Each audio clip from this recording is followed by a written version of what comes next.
Section 2 from Citizen, an American Lyric by Claudia Rankine.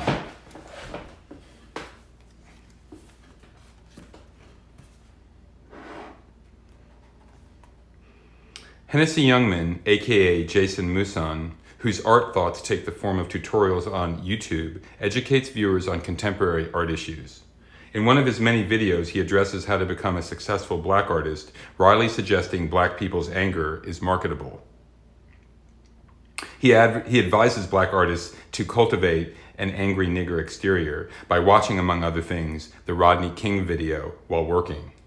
Youngman's suggestions are meant to expose expectations for blackness, as well as to underscore the difficulty inherent in any attempt by black artists to metabolize real rage. The commodified anger his video advocates rests lightly on the surface for spectacle's sake.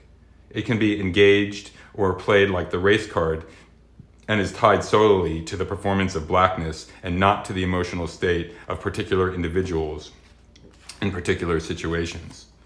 On the bridge between the sellable anger and the artist resides, at times, an actual anger. Youngman in his video doesn't address this type of anger, the anger built up through experience and the quotidian struggles against dehumanization every brown or black person lives simply because of skin color. The other kind of anger in time can prevent, rather than sponsor, the production of anything except loneliness. You begin to think, maybe erroneously, that this other kind of anger is really a type of knowledge, the type that both clarifies and disappoints. It responds to insult and attempted erasure simply by asserting presence, and the energy required to present, to react, to assert is accompanied by visceral disappointment. A disappointment in the sense that no amount of visibility will alter the ways in which one is perceived. Recognition of this lack might break you apart, or recognition might illuminate the erasure, the attempted erasure triggers. Whether such discerning creates a healthier, if more isolated self, you can't know. In any case, Youngman doesn't speak to this kind of anger. He doesn't say that witnessing the expression of this more ordinary and daily anger might make the witness believe that the person is insane.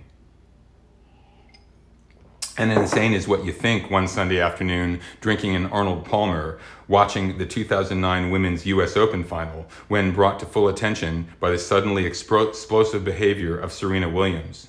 Serena in HD before your eyes becomes overcome by a rage you recognize and have been taught to hold at a distance for your own good.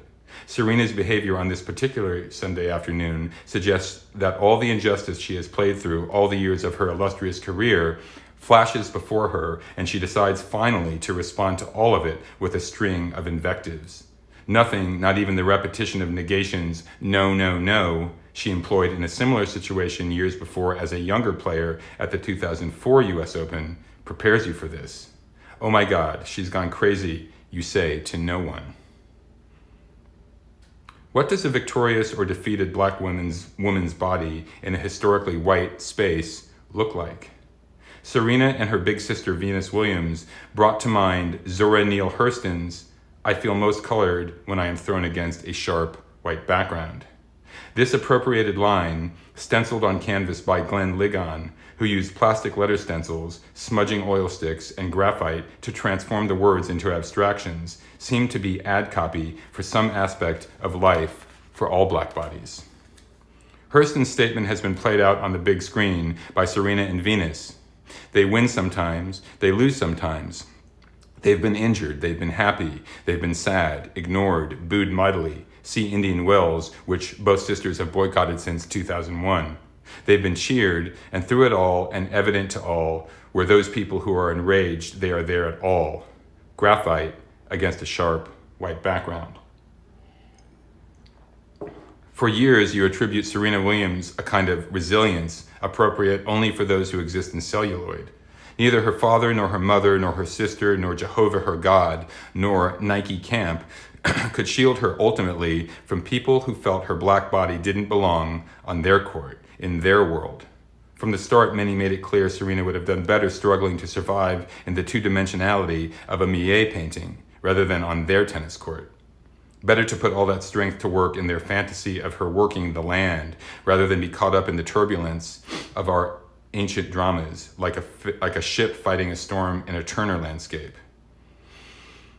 The most notorious of Serena's detractors takes the form of Mariana Alves, the distinguished tennis chair umpire.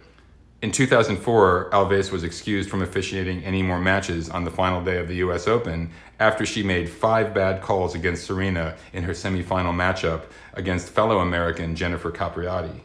The serves in return Alves called out were landing stunningly unreturned by Capriati inside the lines. No discerning eyesight needed. Commentators, spectators, television viewers, line judges, everyone could see the balls were good. Everyone apparently except Alves. No one could understand what was happening. Serena, in her denim skirt, black sneaker boots, and dark mascara, began wagging her finger and saying, "No, no, no," as if by negating the moment, she could propel us back into a legible world. Tennis superstar John McEnroe, given his own keen eye for injustice during his professional career, was shocked that Serena was able to hold it together after losing the match. Though no one was saying anything explicitly about Serena's black body, you are not the only viewer who thought it was getting in the way of Alves' sightline. One commentator said he hoped he wasn't being unkind when he stated, "Capriati wins it with the help of the umpires and the line judges." A year later, that match would be credited for demonstrating the need for the speedy installation of Hawkeye, the line calling technology that took the seeing away from the beholder. Now the umpire's call can be challenged by a replay. However, back then, after the match, Serena said, "I'm very angry and bitter right now. I felt cheated. Shall I go on? I feel robbed." And though you felt outrage for Serena after that 2004 US Open, as the years go by, she seems to put Alves and a lengthening list of other curious calls and oversights against both her and her sister behind her as they happen. Yes, and the body has memory. The physical carriage hauls more than its weight. The body is the threshold across which each objectionable call passes into consciousness. All the unintimidated, unblinking, and unflappable resilience does not erase the moments lived through, even as we are eternally stupid or everlastingly optimistic, so ready to be inside, a part of the games. And here, Serena is, 5 years after Alves, back at the US Open, again in a semifinal match, this time against Belgium's Kim Clijsters. Serena is not playing well and loses the first set. In response, she smashes her racket on the court. Now McEnroe isn't stunned by her ability to hold herself together and is moved to say, "That's as angry as I've ever seen her." The umpire gives her a warning. Another violation will mean a point penalty.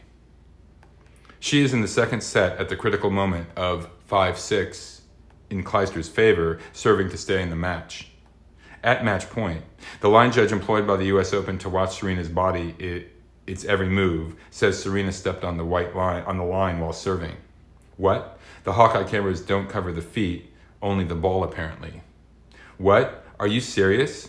She is serious. She has seen a foot fault no one else is able to locate despite numerous replays. No foot fault. You definitely do not see a foot fault there, says McEnroe. That's over officiating for certain, says another commentator. Even the ESPN tennis commentator, who seems predictable in her readiness to find fault with the Williams sisters, says her foot fault call was way off.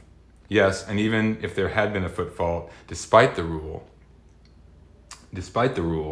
they are rarely ever called at critical moments in a Grand Slam match, because you don't make a call, tennis official Carol Cox says, that can decide a match unless it's flagrant. As you look at the affable Kim Clijsters, you try to entertain the thought that this scenario could have played itself out in the other way. And as Serena turns to the lineswoman and says, "I swear to God, I'm fucking going to take this fucking ball and shove it down your fucking throat. You hear that? I swear to God." As offensive as her outburst is, it is difficult not to applaud her for reacting immediately to being thrown against a sharp, white background. It is difficult not to applaud her for existing in the moment, for fighting crazily against the so-called wrongness of her body's positioning at the service line. She says in 2009, belatedly, the words that should have been said to the umpire in 2004. The words that might have snapped Alves back into focus, a focus that would have acknowledged what actually was happening on the court. Now Serena's reaction is read as insane. And her punishment for this moment of manumission is the threatened point penalty, resulting in the loss of the match an $82,500 fine, plus a 2-year probationary period by the Grand Slam committee. Perhaps the committee's decision is only about context, though context is not meaning. It is a public event being watched in homes across the world. In any case, it is difficult not to think that if Serena lost context by abandoning all rules of civility, it could be because her body, trapped in a racial imaginary, trapped in disbelief, code for being black in America, is being governed not by the tennis match she is participating in, but by a collapsed relationship that had promised to play by the rules. Perhaps this is how racism feels. No matter the context, randomly, the rules everyone else gets to play by no longer apply to you. And to call this out by calling out, I swear to God, is to be called insane, crass, crazy, bad sportsmanship. 2 years later, September 11th, 2011, Serena is playing the Australian Sam Stosur in the US Open final. She is expected to win, having just beaten the number 1 player, the Dane Caroline Wozniacki, in the semifinal the night before. Some speculate Serena especially wants to win this Grand Slam because it is the 10th anniversary of the attack of the Twin Towers. It is believed that by winning she will prove her red-blooded American patriotism and will once and for all become beloved by the tennis world. Think Arthur Ashe after his death. All the bad calls, the boos, the criticisms that she has made, ugly the game of tennis. Through her looks as well as her behavior, that entire cluster of betrayals will be wiped clean with this win. One imagines her wanting to say what her sister would say a year later after being diagnosed with Sjogren's syndrome and losing her match to the shouts of "Let's go Venus" in Arthur Ashe Stadium. I know this is not proper tennis etiquette, but this is the first time I've ever played here that the crowd has been behind me like that. Today I felt American, for the first time at the US Open. So I've waited my whole career to have this moment, and here it is. It is all too exhausting. And Serena's exhaustion shows in her playing. She is losing a set and a game down. Yes, she finally hits a great shot, a big forehand, and before the ball is safely past Sam Stosur's hitting zone, Serena yells, "Come on," thinking she has hit an irretrievable winner. The umpire, Eva Azdaraki, rules correctly that Serena, by shouting, interfered with Stosur's concentration. Subsequently, a ball that Stosur seemingly would not have been able to return becomes Stosur's point. Serena's reply is to ask the umpire if she is trying to screw her again. She remembers the umpire doing this to her before. As a viewer, you too, along with John McEnroe, begin to wonder if this is the same umpire from 2004 or 2009. It isn't. In 2004, it was Mariana Alves. In 2009, it was Sharon Wright. However, the use of the word again by Serena returns her viewers to other times calling her body out. Again, Serena's frustrations, her disappointments exist within a system you understand, not to try to understand in any fair-minded way, because to do so is to understand the erasure of the self as systematic, as ordinary. For Serena, the daily diminishment is a low flame, a constant drip. Every look, every comment, every bad call blossoms out of history, through her, onto you. To understand is to see Serena as hemmed in as any other black body thrown against our American background. "Aren't you the one that screwed me over last time here?" she asks umpire Azdaraki. "Yeah, you are. Don't look at me. Really, don't look even look at me. Don't look my way. Don't look my way," she repeats, because it is that simple. Yes, and who can turn away? Serena is not running out of breath. Despite all her understanding, she continues to serve up aces while smashing rackets and fraying hems. In the 2012 Olympics, she brought home the only 2 gold medals the Americans would win in tennis. After her 3-second celebratory dance on center court at the All England Club, the American media reported, and there was Serena crip walking all over the most lily-white place in the world. You couldn't help but shake your head. What Serena did was akin to cracking a tasteless X-rated joke inside a church. What she did was immature and classless. Before making the video, How to Be a Successful Black Artist, Hennessy Youngman uploaded to YouTube How to Be a Successful Artist, while putting forward the argument that one needs to be white to be truly successful. He adds, in an aside, that this might not work for blacks because if A nigger paints a flower, it becomes a slavery flower, flower de amistad, thereby intimating that any relationship between the white viewer and the black artist immediately becomes one between white persons and black property, which was the legal state of things once upon a time. As Patricia Williams has pointed out in The Alchemy of Race and Rights, the cold game of equality staring makes me feel like a thin sheet of glass. I could force my presence, the real me contained in those eyes, upon them, but I would be smashed in the process. Interviewed by the Brit Piers Morgan after her 2012 Olympic victory, Serena is informed by Morgan that he was planning on calling her victory dance the Serena Shuffle. However, he has learned from the American press that it is a crip walk, a gangster dance. Serena responds incredulously by asking if she looks like a gangster to him. Yes, he answers, all in a day's fun perhaps, and despite it all, Serena Williams blossoms again into Serena Williams. When asked if she is confident she can win her upcoming matches, her answer remains, at the end of the day, I am very happy with me, and I'm very happy with my results. Serena would go on to win every match she played between the US Open and the year-end 2012 championship tournament, and because tennis is a game of adjustments, she would do this without any reaction to a number of questionable calls. More than one commentator would remark on her ability to hold it together during these matches. She's a woman in love, one suggests. She has grown up, another decides, as if responding to the injustice of racism is childish, and her previous demonstration of emotion was free-floating and detached from any external actions by others. Some others theorize she is developing the admirable, calm, and measured logic of an Arthur Ashe, who, the sports writer Bruce Jenkins felt, was dignified and courageous in his ability to confront injustice without making a scene.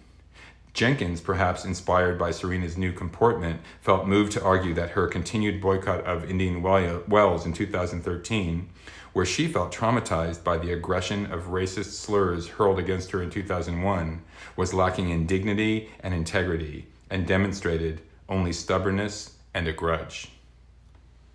Watching this newly contained Serena, you begin to wonder if she finally has given up wanting from her peers, or if she too has come across Hennessy's art thoughts and is channeling his assertion that the less that is communicated, the better. Be ambiguous. This type of ambiguity could also be diagnosed as dissociation and would support Serena's claim that she has had to split herself off from herself and create different personae. Now that there is no calling out of injustice, no yelling, no cursing, no finger wagging or head shaking, the media decides to take up the mantle when on December 12, 2012, 2 weeks after Serena is named WTA Player of the Year, the Dane Caroline Wozniacki, a former number 1 player, imitates Serena by stuffing towels in her top and shorts. All in good fun, at an exhibition match. Racist? CNN wants to know if outrage is the proper response. It's then that Hennessy's suggestions about how to be a successful artist return to you. Be ambiguous. Be white. Wozniacki, it becomes clear, has finally enacted what was desired by many of Serena's detractors, consciously or unconsciously, the moment the Compton girl first stepped on court. Wozniacki, though there are a number of ways to interpret her actions, playful mocking of a peer, imitation of the mimicking antics of the tennis player known as the Joker, Novak Djokovic, finally gives the people what they have wanted all along by embodying Serena's attributes while leaving Serena's angry nigger exterior behind. At last, in this real and unreal moment, we have Wozniacki's image of smiling blonde goodness posing as the best female player of all time.